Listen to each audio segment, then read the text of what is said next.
يقاوم احتلالا ثوريا إيرانيا للقرار السياسي اللبناني.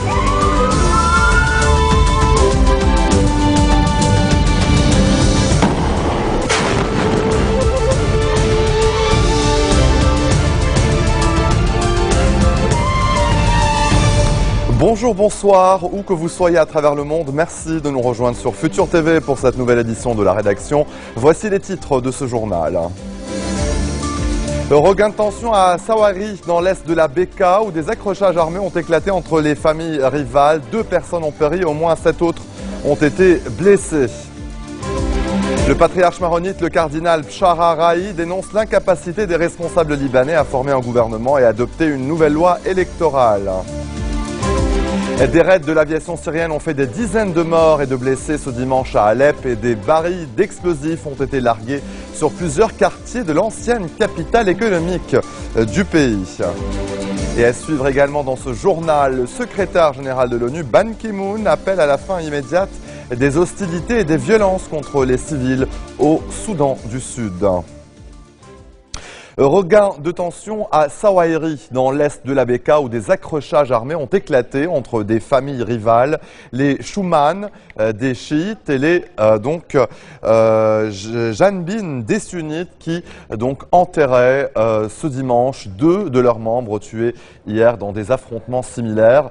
Pour venger la mort de leurs proches, les Janbin auraient incendié ce dimanche plusieurs maisons appartenant aux Chouman. Résultat, les affrontements se sont intensifiés. Le bilan humain de ces accrochages demeure flou. Selon certaines sources, 2 personnes ont péri ce dimanche et au moins 7 autres ont été blessées. L'armée est intervenue pour établir le calme.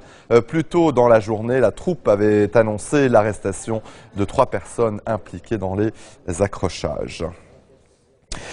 Le patriarche maronite, le cardinal Bshara Rahi, a dénoncé l'incapacité des responsables libanais à former un gouvernement et adopter une nouvelle loi électorale. Dans la partie politique de son homélie dominicale, le prélat a condamné les tentatives de certaines parties visant à saboter le processus de formation d'un nouveau gouvernement en vue de satisfaire leurs intérêts personnels. Le patriarche a par ailleurs accusé la classe politique dans son ensemble de conduire le pays sur la route de la vacance du pouvoir présidentiel. Le mandat de l'actuel président Michel Sleiman expire en mai 2014.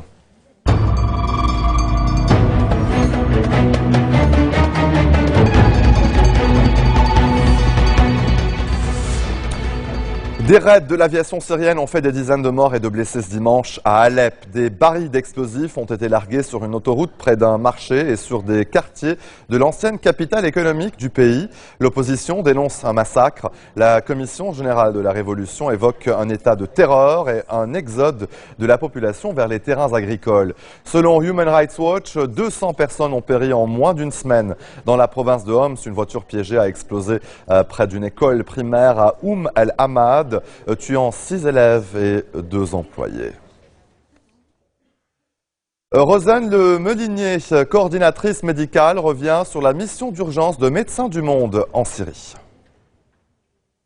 En Syrie, on a, pour la population syrienne et pour la population déplacée, l'accès aux soins est très difficile, aussi bien parce que les structures ont été détruites, parce que les ressources humaines, les médecins, les infirmières sont partis ou étaient emprisonnés, ont été tués.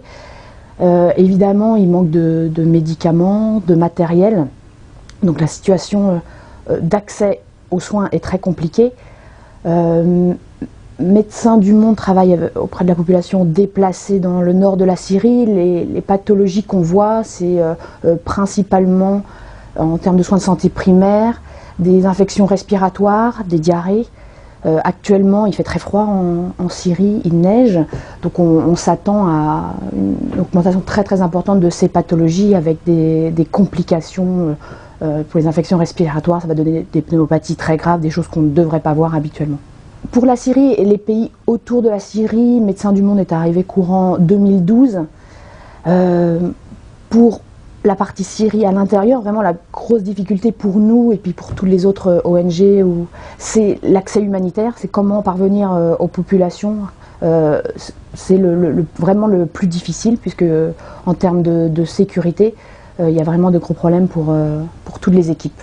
C'est un contexte très violent il y a des risques de kidnapping, il y a des bombardements, il y a des snipers dans les villes. Nos équipes MDM syriennes risquent leur vie tous les jours à cause de toute cette violence. Dans la Syrie, Médecins du Monde intervient directement avec une équipe syrienne auprès de déplacés, donc c'est la population civile. Pour donner quelques chiffres, on voit à peu près dans les camps en Nord-Syrie 2000 patients par jour.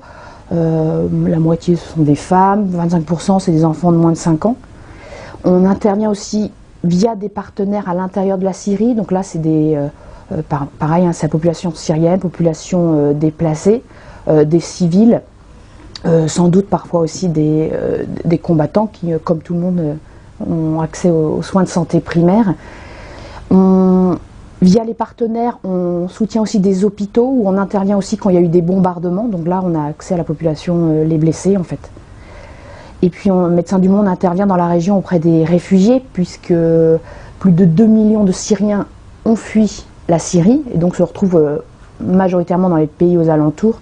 Et donc pour Médecins du Monde, on intervient auprès des réfugiés en Jordanie et au Liban. On travaille actuellement avec une équipe Médecins du Monde syrienne qui est sur le plan professionnel et humain d'une qualité incroyable, qui sont très impliqués malgré toutes les difficultés qu'ils rencontrent actuellement dans leur travail. Donc tous les expatriés, quand on quitte cette région, on garde dans le cœur une équipe syrienne vraiment très dévouée à ce qu'ils font et puis à Médecins du Monde. En Libye, au moins 7 personnes sont décédées dans un attentat près de Benghazi, dans l'est du pays. L'explosion d'une voiture piégée s'est produite sur une route et près d'une base militaire. Une quinzaine de personnes, des soldats, ont également été blessés. Benghazi fut le berceau du soulèvement libyen en 2011. Elle est désormais souvent le théâtre de violences. Le groupe radical El Sharia y a établi son quartier général. Allez, restez des nôtres au retour de la pause à Berlin. Khodorkovsky remercie Angela Merkel pour sa libération.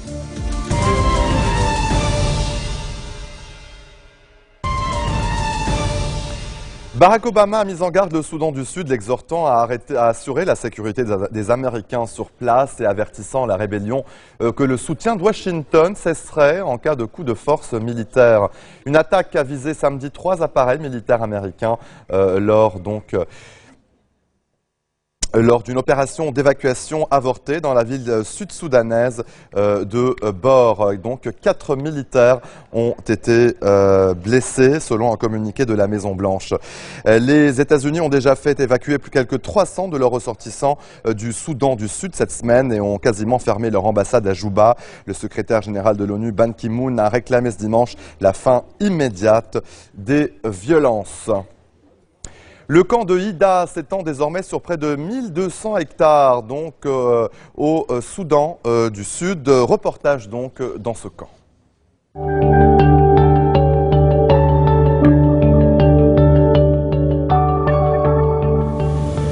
Le camp de Hida se révèle depuis le ciel. Plus de 75 000 réfugiés soudanais vivent ici et l'aide humanitaire reste leur seul moyen de survie.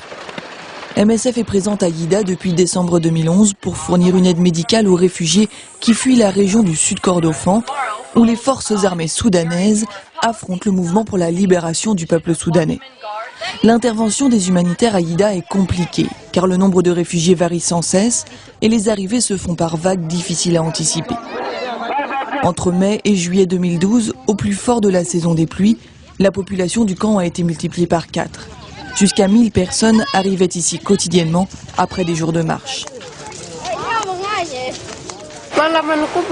Quand il pleut, on s'abrite avec nos voisins. Quand la pluie s'arrête, on retourne dehors et on dort par terre, à même le sol. Les inondations ont rendu l'approvisionnement du camp extrêmement compliqué. Les organisations humanitaires ne s'étaient pas préparées à cette crise. Durant l'été, la mortalité a largement dépassé le seuil d'urgence. Jusqu'à 5 enfants décédés chaque jour. The hygiene conditions for the inhabitants of the camp Les conditions d'hygiène pour les habitants du camp se dégradent très rapidement. Plus précisément, l'accès à l'eau, l'accès aux latrines, s'est vraiment dégradé sur cette période. Et je pense que c'est la principale cause de la crise sanitaire à laquelle notre équipe médicale fait face tous les jours. Le plus dur de la crise est maintenant passé, mais de nouveaux problèmes surgissent. Le camp est proche des zones contrôlées par les rebelles de l'autre côté de la frontière. Un autre site a donc été ouvert plus à l'est pour tenter de décongestionner Yida.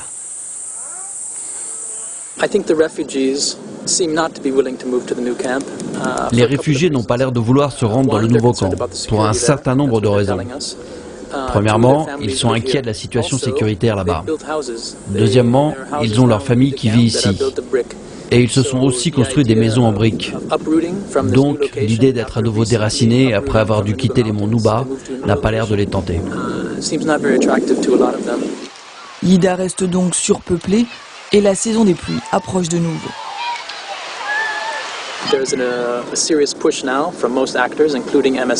Les acteurs humanitaires, et notamment MSF, doivent vraiment se préparer en termes de latrines. Des puits sont aussi en train d'être creusés et j'espère qu'il y aura suffisamment de ressources en eau et assainissement pour les gens qui vont arriver. Parce qu'une fois qu'il commence à pleuvoir sérieusement, on ne peut plus faire grand-chose. Le manque de latrines, de points d'eau et de manière plus générale les mauvaises conditions d'hygiène qui persistent dans le camp laissent à penser que cette année de nouveau, la saison des pluies posera de sérieux défis médicaux et logistiques aux équipes. La constitution d'un stock de médicaments et la construction d'un hôpital en dur devraient permettre d'y répondre, au moins en partie. Allez, en bref, dans le reste de l'actualité, à Kiev, ce dimanche 22 décembre, la mobilisation pro-européenne semblait en baisse sur la place de l'Indépendance. Environ 15 000 personnes seulement se trouvaient au centre de la capitale, où les 3 dimanches précédents, ce sont des centaines de milliers d'Ukrainiens qui avaient exprimé leur colère après la volte-face du gouvernement ukrainien sur le rapprochement avec l'Union européenne. À Berlin, l'ancien oligarque russe Mikhail Khodorkovsky, gracié après 10 ans passés en colonie pénitentiaire, il a remercié la chancelière allemande Angela Merkel pour avoir œuvré à sa libération. L'homme a déclaré être conscient qu'il ne pouvait rentrer en Russie et s'est engagé à rester à l'écart de la vie politique russe avant de se déclarer opposé au boycott des Jeux olympiques de Sochi. Le président cubain Raúl Castro a affirmé qu'il était prêt à dialoguer avec Washington dès lors qu'un respect mutuel est observé. Une déclaration faite à la Havane devant le Parlement. Le dirigeant cubain a toutefois précisé que dans le cas contraire, son pays était disposé à supporter encore des décennies de blocus. Les États-Unis exercent depuis 1962 un embargo partiel contre Cuba. En Thaïlande, des dizaines de milliers d'opposants ont défilé ce dimanche dans les rues de Bangkok. Cette mobilisation est présentée comme un tournant de la contestation qui dure depuis plusieurs semaines. Les organisateurs parlent même déjà d'un coup d'État populaire, car le but des manifestants, c'est bien d'obtenir la démission du gouvernement conduit par Yingluck Shinawatra. Pour eux, c'est Thaksin Shinawatra, le frère de la première ministre lui-même, ancien chef du gouvernement, qui continue de diriger le pays. Il y a 15 jours, les députés de l'opposition ont tous démissionné, provoquant une dissolution du Parlement et des élections législatives anticipées. Ce sera le 2 février prochain. Et c'est ainsi que se referme cette édition. Voici tout de suite le rappel des titres qui ont marqué l'actualité de cette journée. Regain de tension à Sawairi dans l'est de la Beka où des accrochages armés ont éclaté entre des familles rivales. 2 personnes ont péri et au moins 7 autres ont été blessées. Le patriarche maronite, le cardinal Pshaharaï, dénonce l'incapacité des responsables libanais à former un gouvernement et à adopter une nouvelle loi électorale. Des raids de l'aviation syrienne ont fait des dizaines de morts et de blessés ce dimanche à Alep. Des barils d'explosifs ont été largués sur plusieurs quartiers de l'ancienne capitale économique du pays. Et le secrétaire général de l'ONU, Ban Ki-moon, appelle à la fin immédiate des hostilités et des violences contre les civils au Soudan du Sud. Merci de votre attention. Retrouvez-nous tous les jours à 16h40 heure de Beyrouth. Vous pouvez également nous suivre en ligne sur notre site web ou en téléchargeant notre application mobile. Excellente suite de programmes sur notre antenne et bon début de semaine à toutes et à tous. وسنقاوم احتلالا ثوريا إيرانيا للقرار السياسي اللبناني.